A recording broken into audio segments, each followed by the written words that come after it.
At 8:14 on the morning of October 14, 1967, Corporal Dale Erickson climbed down from a corrugated metal roof in Quang Tri Province, Vietnam, and asked a petty officer for a canteen refill. He had been on that roof for 2 hours and 27 minutes. During that time, 400 soldiers of the 27th NVA Regiment had attempted to overrun a naval construction site from 3 directions simultaneously. When it was over, 56 of them were dead.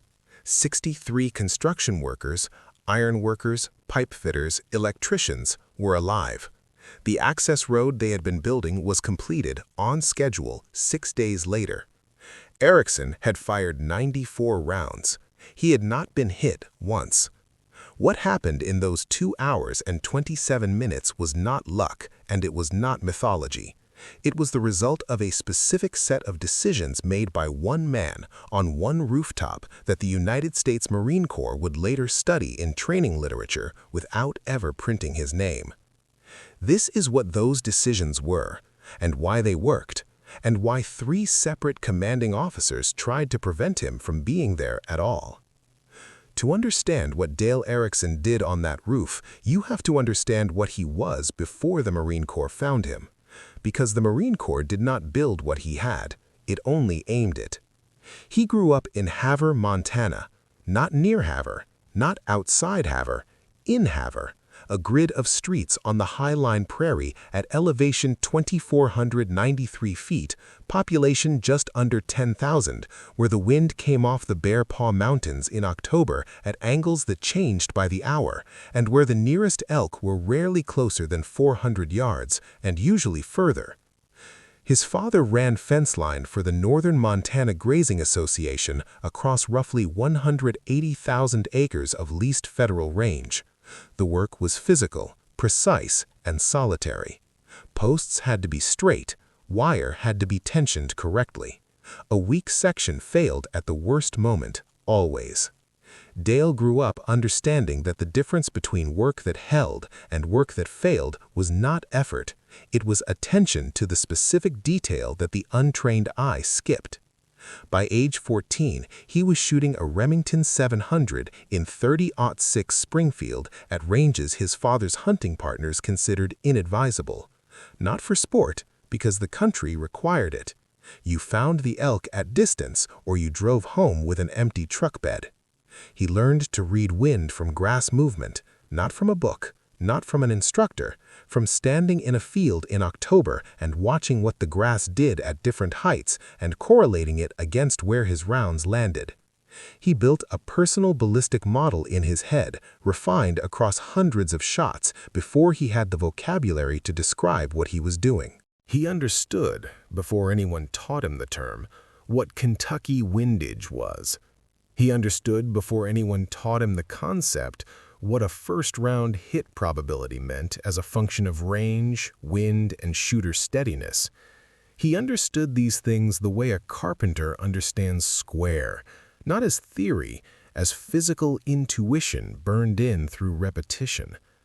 He enlisted in October of 1964 at 18, the Havre recruiting station on 3rd Street. The gunnery sergeant behind the desk was named Olafson, a Korean War veteran, and he wrote in his intake assessment that Erickson demonstrated what he called an unusual degree of calm under evaluation pressure. This was not a compliment he gave routinely. He had processed 340 recruits in the previous 2 years. At Paris Island, Erickson qualified expert on his first range day, score 248 out of 250. The range officer noted it in the log and said nothing to him directly. 2 days later, Erickson was called into an office and told he was being flagged for the Corps' newly formalized Scout Sniper program.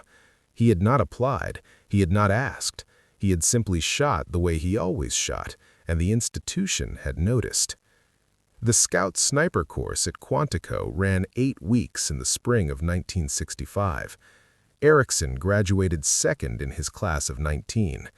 His primary instructor was Staff Sergeant Hodges, a lean, deliberate man who had done work in Laos in 1962 that was still classified when Erickson met him and remained classified when Hodges died in 1991. Hodges wrote in his final evaluation of Erickson, "Ability to calculate range and wind correction under simulated stress, top 3 to 4% of candidates assessed since program formalization." Hodges had run 214 candidates through the program at that point. Erickson went to Vietnam in late 1965, first tour. He completed it in 1966 with 31 confirmed kills, documented in the standard sniper databook format he maintained with a consistency that his commanding officers found unusual and his fellow snipers found borderline obsessive. Every engagement, date, time, estimated range, wind conditions, round expended, point of aim, point of impact, deviation noted, result confirmed or unconfirmed. Not because he was required to keep this level of detail, because Hodges had told him once that the only data that survived a contact was the data you had written down before the contact became a chaos problem. "If you go down," Hodges said, "the book tells them what happened. If you don't go down, the book tells you what worked." Erickson believed this without reservation. He carried the databook everywhere. He had filled 4 of them by October of 1967. His furthest confirmed shot at that point was 730 yards near Cam Lo in February of 1967. Humidity 94%, wind northwest at 7 knots. He had made a windage correction entirely in his head without adjusting the mechanical settings, what shooters call holding off, adjusting the point of aim to compensate for the wind's effect on the round in flight. The round struck within 3 inches of point of aim at 730 yards in a crosswind. He noted the 3-inch deviation in the databook, not because 3 inches at 730 yards was a failure, because the deviation was the data. The deviation told you what the wind had actually been, not what you had estimated it to be. The gap between those 2 numbers was where the next shot got better. By October of 1967, he was 11 months into his second tour, attached to 3rd Marine Division, operating in Northern I Corps, the narrow strip of South Vietnam just below the DMZ, where the NVA had been applying consistent, escalating pressure since early in the year. This was not a quiet assignment. The province of Quang Tri in the fall of 1967 was one of the most actively contested areas in the entire theater. The supply corridors running northeast from the Laotian border were the logistical spine of NVA operations in the north, and any American construction that improved the reach of forward firebase resupply was a direct threat to those corridors. The NVA understood this. They responded to it. Captain Marcus Webb of 3rd Marine Division G2 had been watching the road project for 10 days before he requested the sniper attachment. Webb was an intelligence officer, and intelligence officers think in terms of what the enemy values, not what the friendly force is doing. What Webb saw when he looked at the NMCB-10 road project was not a construction job. He saw a pressure point. A 2.3-kilometer laterite gravel access road connecting Firebase Holcomb to the southern resupply network would change the operational calculus for the entire northern I Corps sector. Once that road was complete, resupply trucks could move to Holcomb without routing through the lowland kill zones. The firebase's effective operational radius would expand. The pressure on the NVA supply corridors running northeast from Laos would increase correspondingly. The NVA logistical planners had already run that math. Webb was certain of it. The construction site was 1.4 kilometers from a confirmed NVA supply corridor. It had been under construction for 11 days without incident. In Webb's reading, that was not evidence the site was safe. It was evidence the NVA was still deciding how to respond. Webb requested a sniper overwatch attachment for the site on October 8th. He submitted the request to his immediate superior, who approved it and forwarded it to the Naval Component Commander for the construction battalion. That commander was Lieutenant Commander Gerald Foss. Foss read the request on October 10th and filed his first written objection the same afternoon. His first objection was structural. Erickson would be the only Marine in a Navy detachment operating outside the formal chain of command, with no defined authority if a tactical decision needed to be made under fire. Foss was not wrong about this. The attachment created a genuine command ambiguity. In a contact situation, who did Erickson report to? Webb, who was 11 kilometers away? Foss, who was not trained to direct sniper operations? The question was real, and Foss raised it properly. His second objection was architectural. The only position on the construction site that offered meaningful overwatch capability was the roof of an unfinished equipment shed. Unfinished meant no sandbags, no hardened walls, no overhead protection, corrugated metal sheeting on a wooden frame. Foss called this untenable as a fighting position, and he was not wrong about that either. By any standard doctrine, you do not post a man in an unprotected elevated position in a potential contact zone. His third objection was the one Dale Erickson never heard about. Foss wrote it in a separate memo addressed directly to Webb, and it was simpler than the first two. Foss did not believe the threat was real. He did not believe 400 NVA soldiers were going to maneuver against a road construction crew in broad daylight in a contested province. It was not the doctrinal pattern. The NVA ran night operations, ambushes, indirect fire harassment. They did not mass infantry against fortified construction sites in daylight. Foss put this in writing. Webb's threat assessment was overstated, the attachment was unnecessary, and the command liability created by placing a Marine in a Navy unit was not justified by a threat that was unlikely to materialize. Captain Webb received that memo on October 12th. He read it. He did not change the order. On October 13th, Dale Erickson arrived at the NCMB-10 site in the back of a 5-ton cargo truck. He had with him his Winchester Model 70 in 7.62 by 51 mm NATO, his Unertl 8-power scope, 180 rounds of match-grade ammunition in 6 bandoliers, 2 one-quart canteens, a 2-day food supply, his current databook, and 2 spare databooks still in their packaging. Lieutenant Commander Foss met him at the perimeter. He walked him around the site without saying much. When they reached the equipment shed, Foss looked at the roof, looked at Erickson, and said, "Captain Webb thinks very highly of his own threat assessments." Erickson said nothing. He climbed the shed. From the roof, he glassed the tree lines in all 4 directions and wrote 4 numbers in his databook. West tree line, 580 yards, north tree line, 340 yards, south berm line, 210 yards, east road cut, open ground, 900 yards to concealment. He spent the rest of October 13th on that roof. The Seabees worked below him, a D7 Caterpillar pushing laterite gravel, generators running, men in work gloves doing the specific physical labor of road construction in a tropical country. Nobody talked to him. Around midday, a petty officer second class named Kowalczyk climbed up to ask if he wanted a sandwich. He took the sandwich. He did not stop watching the tree lines. He was watching for the thing Foss did not believe existed. He was watching with the same quality of attention he had learned on the North Range above Havre, where the elk that you did not spot in the first pass were the ones that were already moving toward the tree line and would be gone if you looked away.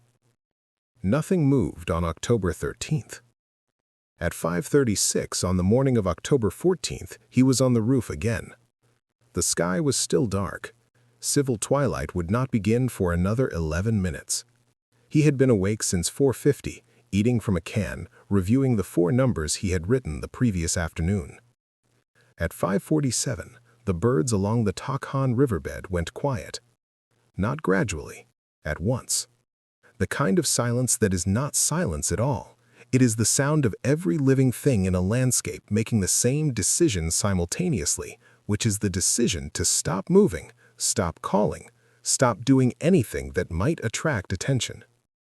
Erickson had heard this silence before. He knew exactly what it meant. He noted the time. He noted the direction. The silence was spreading from the west and moving north. He did not report it yet.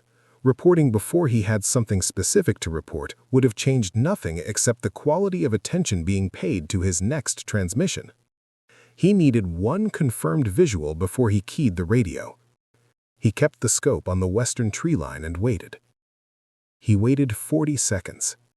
The upper branches of a stand of rubber trees at the west tree line moved, not in the direction of the wind, perpendicular to it.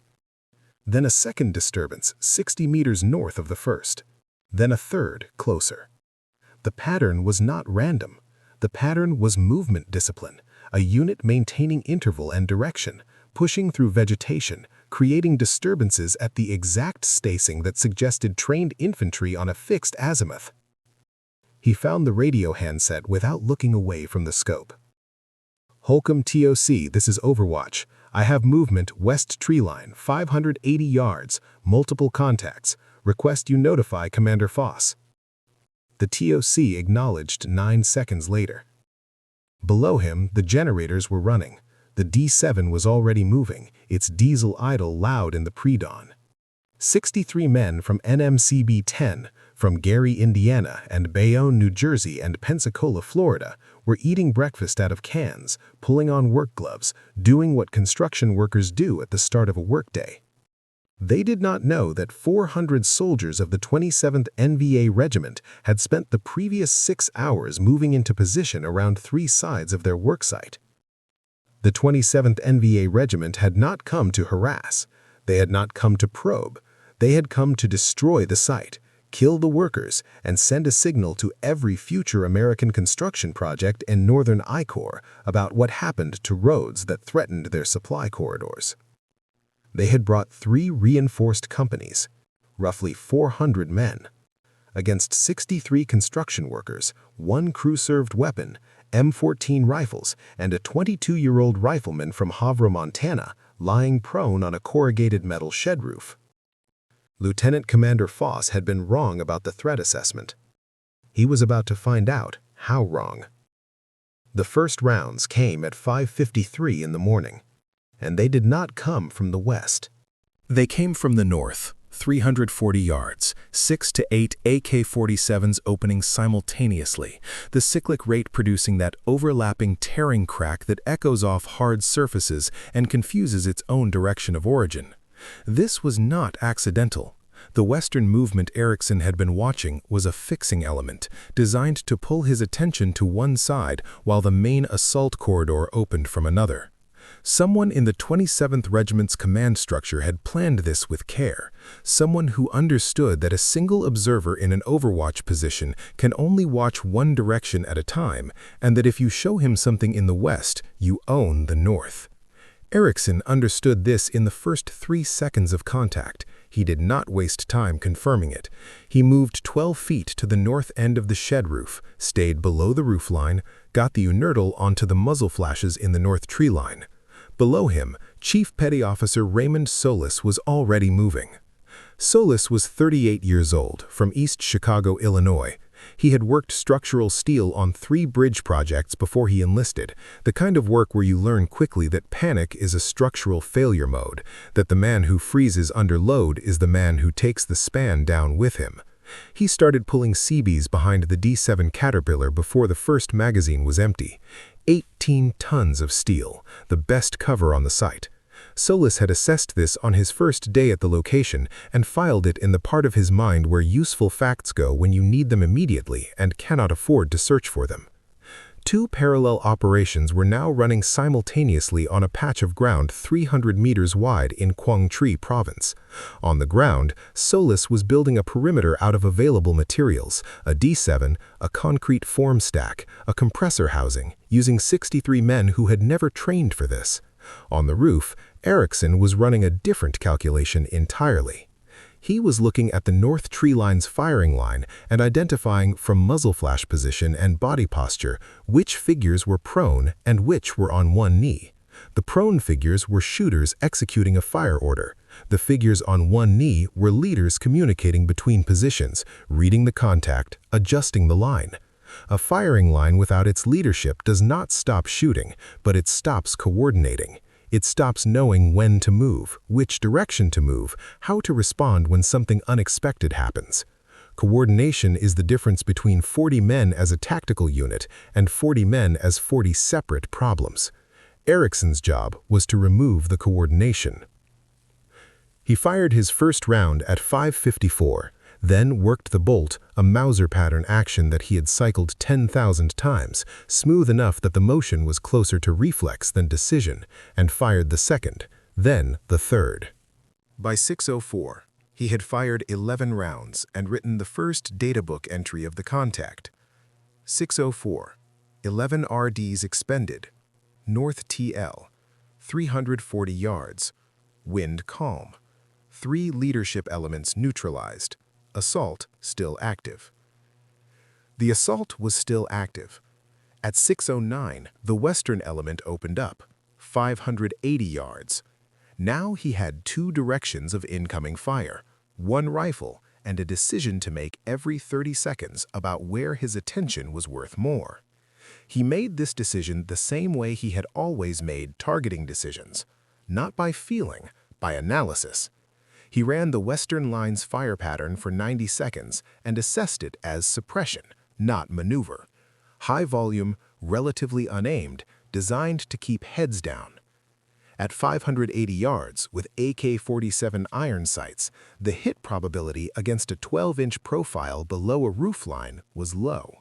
Not zero, low enough that the North Assault Line, which was beginning to test a bounding movement toward the dead ground in the northwest quadrant, was the higher priority. He understood the dead ground problem with total clarity. There was a low depression in the northwest quadrant, 90 meters wide, created when the road fill excavation had removed the laterite overburden that sat outside the effective coverage of every weapon on the site. If the north element reached that depression, they had covered approach to 80 meters. At 80 meters, 400 soldiers against 63 construction workers was not a tactical problem, it was arithmetic. Ericsson was the only thing standing between the NVA assault line and that depression. 1 man, 1 rifle, 169 rounds. At 6:17, Firebase Holcomb came back on the radio. Reaction force dispatched. 1 Marine infantry platoon, 35 men, truck convoy. Estimated arrival, 40 to 55 minutes. He set the handset down and ran the math. 55 minutes, 169 rounds. North element still organizing for a committed push. Western element suppressing. And something else. Something he had not yet seen, but which the tactical geometry of the attack was beginning to suggest. The northern and western elements accounted for roughly 300 men by his estimate. The intelligence picture Webb had provided projected 380 to 420 total. That left 80 to 120 men unaccounted for. And the south berm, 210 yards, the closest approach, the one direction where the terrain had looked too open for a covered approach, had been quiet since contact opened. He noted this in the databook at 6:19. South berm, no contact.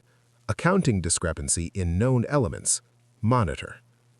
Then he went back to the north tree line because the discrepancy he couldn't see was less dangerous than the movement he could. At 6:31, the north element began its first coordinated bound. Not a charge, a disciplined bounding overwatch, 5 to 7 men moving under covering fire from the remainder of the line. The technique adapted from Soviet doctrine that the NVA had absorbed and applied with competence. The covering fire from the tree line intensified the moment the moving element stepped out. This was the coordinated moment, the point where the fire plan and the movement plan synchronized, where a single defender in an exposed position was supposed to put his head down and let the momentum develop. Ericsson picked up the lead man of the moving element. 340 yards, moving. He led the target by the appropriate margin, fired. The lead man went down. The element stopped. He read that stop immediately for what it was, a unit that had not encountered precision fire from an unknown position before. They had numerical confidence. They did not have experiential confidence in the face of shots that arrived without warning from a direction they had not located. He let 7 seconds pass, long enough for the element to make a decision about what to do, then fired again. this time at the rearmost man who had turned to look back at the tree line and was trying to identify the angle of incoming fire. That man went down. The remaining 5 did not move for 90 seconds. By 6:40, 34 rounds expended, the north element had not reached the depression. Salas had built his perimeter. The M60 was working the eastern berm. 4 M14s were covering the south approach. The rest were prone behind the D7.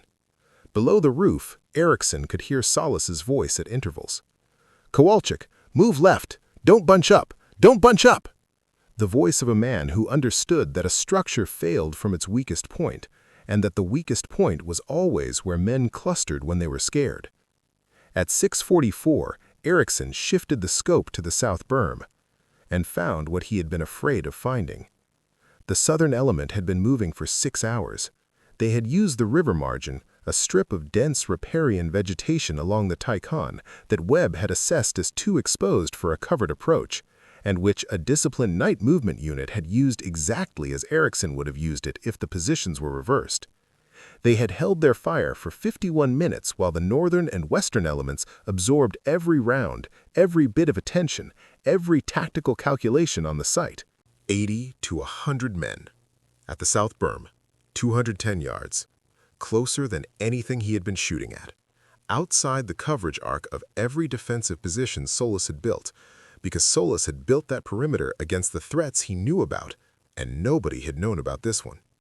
Erickson had 146 rounds left.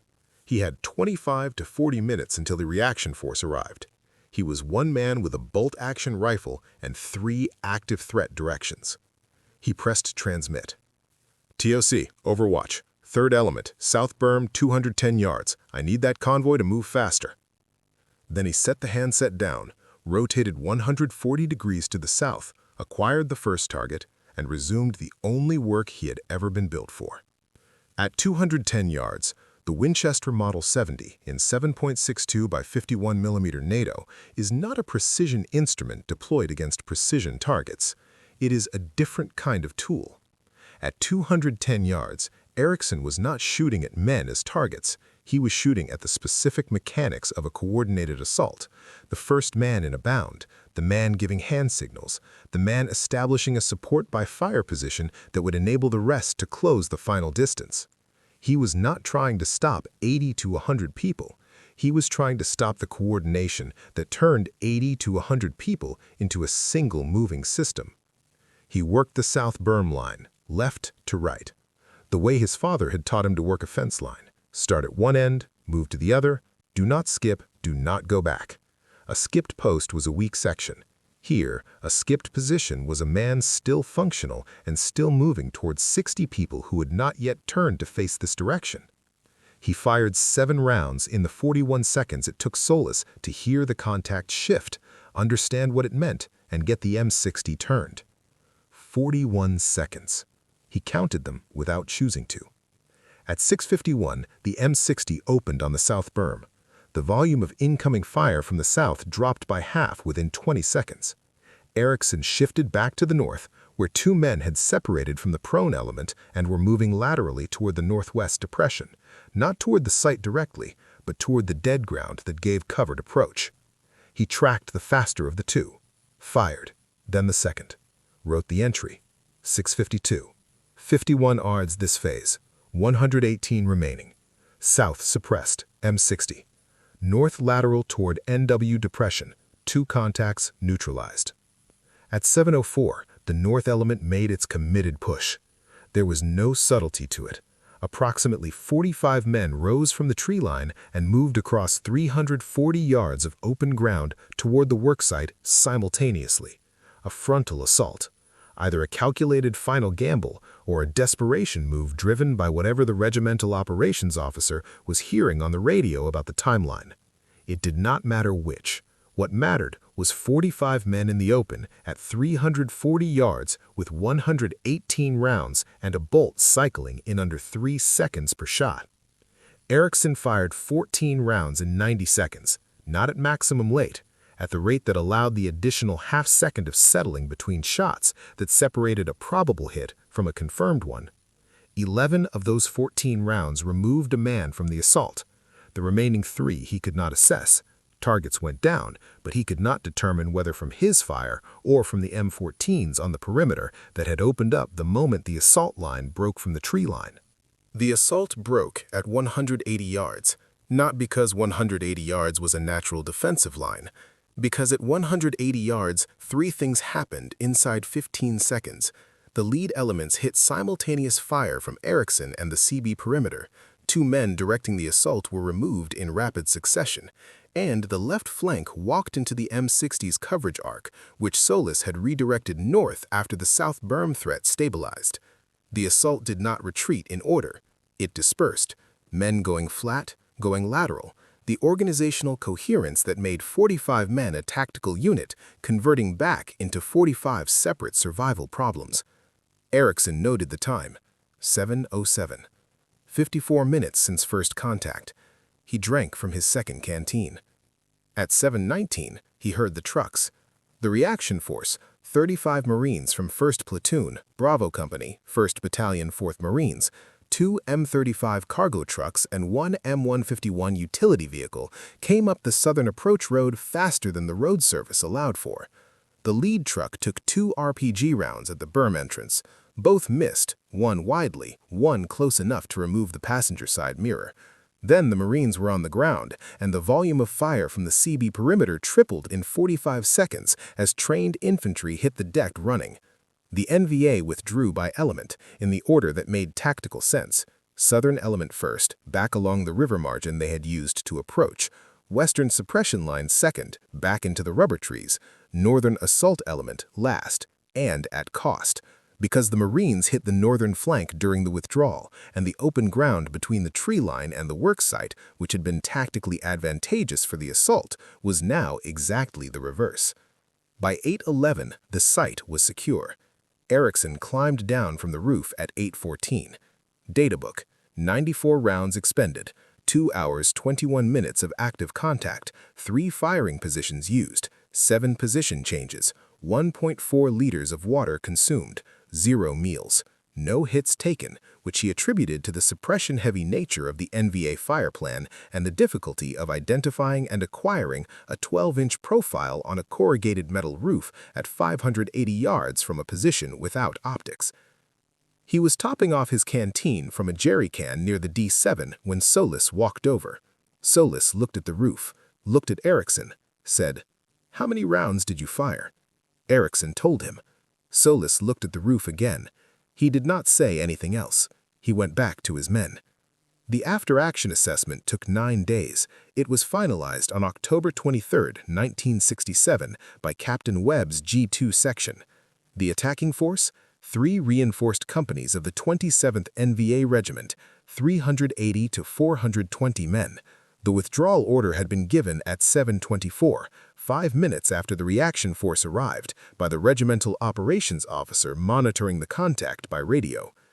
Ground cleared by the Marine platoon showed 31 NVA dead between the north tree line and the work site, 14 at the south berm. The western tree line sweep yielded evidence of 11 additional casualties evacuated during withdrawal, blood trails, abandoned equipment, discarded field dressings. Total estimated enemy dead, 56. Wounded, unknown. Among the 63 Seabees of NMCB-10, 3 wounded, none killed. All 3 returned to duty within 5 days. The access road to Firebase Holcomb was completed on schedule on October 20th. Resupply operations began on October 22nd and continued without significant interdiction for the remainder of the battalion's deployment. Captain Webb submitted the Silver Star recommendation in November. It moved through channels slowly, the kind of friction that accumulates around a recommendation that implicitly challenges the judgment of officers who had formerly opposed the action it describes. Lieutenant Commander Foss signed the supporting documentation without amendment. The Silver Star was approved in February of 1968 and presented at a ceremony at 3rd Marine Division headquarters attended by 11 people, including 2 clerks processing unrelated paperwork in the same room. Erickson shook the presenting officer's hand, thanked him, and asked when he could return to his unit. He finished his second tour in March of 1968. flew out of Da Nang on a contracted 707 in civilian livery, landed at Travis Air Force Base 14 hours later, took a Greyhound bus to Great Falls. His father met him at the station in a 1963 Ford pickup. They drove 2 hours back to Havre without the radio on. His father talked about the fence line situation on the North Range and whether the elk count would hold through winter. He did not ask about Vietnam. Erickson did not offer it. This was an understood arrangement between men who had grown up in a landscape that rewarded economy of language, and it held for the rest of his father's life. He joined the Bureau of Land Management in 1969, managed grazing permits, and conducted range surveys across 2.3 million acres of north-central Montana, married a school teacher named Patricia Olerud in 1971, raised 2 children, coached youth rifle shooting through the 4-H program for 11 years, never joined a veterans organization. In 1989, he gave 1 interview to the Havre Daily News for a Veterans Day feature. 400 words, his MOS, his tours, his Silver Star listed without elaboration. The reporter did not know to ask about October 14th. He retired from the BLM in 2001, died in Havre in March of 2014 at 68 from complications following a cardiac event. His obituary ran 4 paragraphs. It mentioned Patricia, his children, his grandchildren, his BLM career, and his Silver Star listed alongside his service dates. It did not mention 94 rounds. It did not mention 56 dead. It did not mention 63 men who came to Vietnam to build a road and drove home because one man from Havre, Montana, climbed a corrugated metal shed before sunrise and made 400 soldiers do the math on what precision fire from an unknown position was costing them. In the Scout Sniper training curriculum, the engagement at the NMCB-10 site on October 14, 1967, is cited as a documented case study in positional economy, multi-axis threat triage, and priority of fire against leadership elements. The case study does not include Dale Erickson's name. It refers to him throughout as the attached sniper element.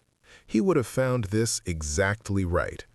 The last entry in his data book from October 14, 1967 reads, 8/11, contact ended, site secure, 94 RNDs total, 86 RNDs remaining, no deviation from standard position procedure, road crew intact. 2 hours and 21 minutes, 400 soldiers, 1 roof, 94 rounds, and a man who had learned everything that mattered about this day, not at Quantico, not in Vietnam, but standing in a field in Montana in October, watching what the grass did when the wind changed and writing down what he saw. Dale Erickson died in 2014. His obituary did not mention the roof, but in the training literature of the United States Marine Corps Scout Sniper Program, his 2 hours and 21 minutes are still studied, without his name, as proof of a principle that holds in every domain where one person faces overwhelming numbers and refuses to be overwhelmed by them. Precision applied with patience against the right target at the right moment does more work than volume. It did not matter that there were 400 of them. What mattered was that the first man in every bound went down before the second man moved. What mattered was that every coordinating signal, every squad leader, every man on one knee looking rather than shooting, went down before the line understood what was happening to it. The institutions that tried to prevent him from being on that roof were not wrong to scrutinize the plan. Foss's objections were professionally made and structurally sound. He was wrong about one thing only. He did not know what he did not know about Dale Erickson. That is the gap that gets people killed, not the enemy's strength, the institution's failure to account for the specific capability of the specific person they had in hand. Erickson knew what he was capable of. He had written it down in 4 data books that no civilian ever read. That is its own kind of record. If this story held you, hit that like button now. Every like is direct feedback that tells us there is an audience for the stories that did not make the obituary. Subscribe and turn on notifications so the next one reaches you when it drops.